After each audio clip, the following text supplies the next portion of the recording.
One important concept that popped up in the recent comment section, and keep them coming guys, it's great to hear a lot of you talking about these ideas and communicating amongst yourself and sharing it with others.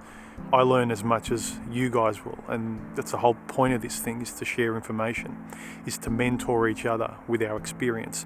One thing that popped up that I thought was important when communicating with other people, and the frustration of not being able to have intellectual conversations. We're told to watch what we say, it's not what you say, it's how you say it. You can't say this word because this person gets triggered and offended. Thereby you silence actual communication, thought, intellect, consciousness and enlightenment, and we'll get to that in a second. But one thing that popped up that I'm sure annoys you guys as much as it annoys me is when people talk about relative truth. This is my truth, this is your truth. No, it's not. It's your opinion and it's your feeling. Now, you need to back it up. Now you need to make it work for you. You need to contextualize it. You need to conceptualize it. You need to make it workable in your life via ethics. Now that it's your truth, make it work. Be responsible for it. That's what I say. And I love that. But these people that just, flippantly just go, oh, but that's my truth. It's not yours. And you have to somehow respect it. No, you can't make your subjective truth everyone else's and demand that they take it on. Now, you must contend with it and make it ethically work in your life. Welcome to reality and welcome to responsibility for you navigating in the world.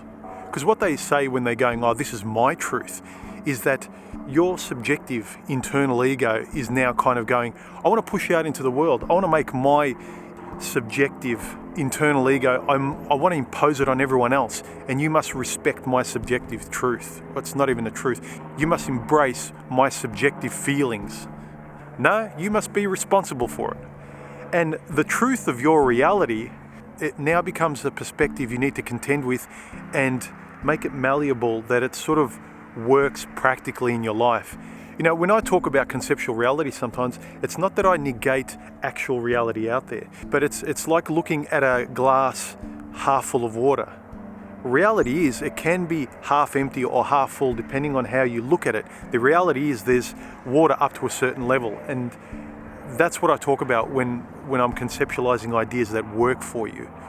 Because we all too often accept the nihilistic, there's no point view of life, just because the reality is we die one day. While we're here, I'd rather feel more alive. And if there's a conceptual way to actually feel more alive that's rooted in reality, I'd rather take that approach than being coddled in infantilism and expecting everyone to embrace your subjective reality that, by the way, will probably change tomorrow. And which brings me to my other pet peeve, is this fake modern holistic spirituality and enlightenment that everyone goes on about. It's used to co-opt you and to control you and to keep you in an infantilized, powerless state. And I get when you've been red-pilled, you're simultaneously liberated, free, but hungry for the truth and information and to steer your life in a more foundational direction. And this is where they get you. The system sees you and goes, ooh, fresh meat, vulnerable fresh meat.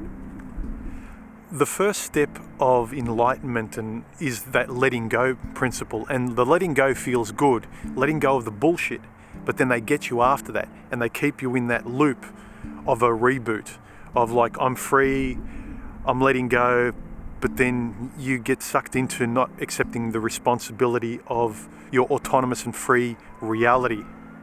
It's not nebulous and free floating, it's grounded and autonomous and free. It's about you. And they kind of get you with semantics. Before you have time to calibrate your thinking, they keep you floating in the ether. That good liberating feeling at the beginning is where they keep you, cycling. They keep you in that Groundhog Day. When you've just come up for air and you've left Shawshank, they keep you there at the gates, not actually going anywhere. And a lot of guys that are purporting and wanting to go their own way, I think in some sort of way they get sucked into remaining there as well. They're not going anywhere. They keep staying in this loop of the initial first step because it's exhilarating.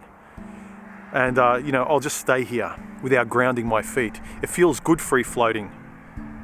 It feels It feels good in this buoyancy. I can understand it, but they suck you in at that spot.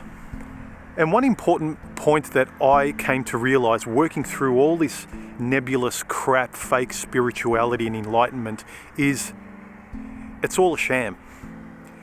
When you read the more ancient texts of wise sages and, monks and people who have been enlightened, when you read their texts, the old spiritual teachers, all that enlightenment and spirituality is to them is simply seeing reality as it is without the window dressing. No woo-woo, no nebulous Tony Robbins, just believe and it'll come true, repeat affirmations until you get tongue-tied. It's a matter of accepting reality as it is, and as I said, you can come up with your own language that works for you, your own perspective and reference point that makes things clearer for you, that kind of calms you down and grounds your feet to reality.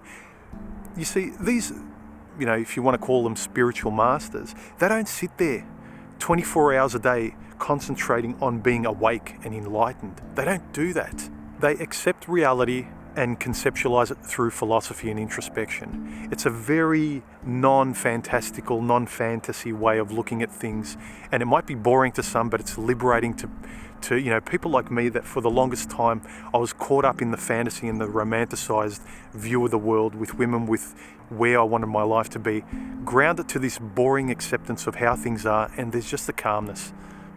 Real spirituality, real enlightenment is just accepting reality as it is without all the woo-woo and floating ephemeral nebulous mumbo-jumbo and crap that this holistic gynocentric system tries to sell you, so they keep you in that first step of liberated, infantilized kind of helplessness.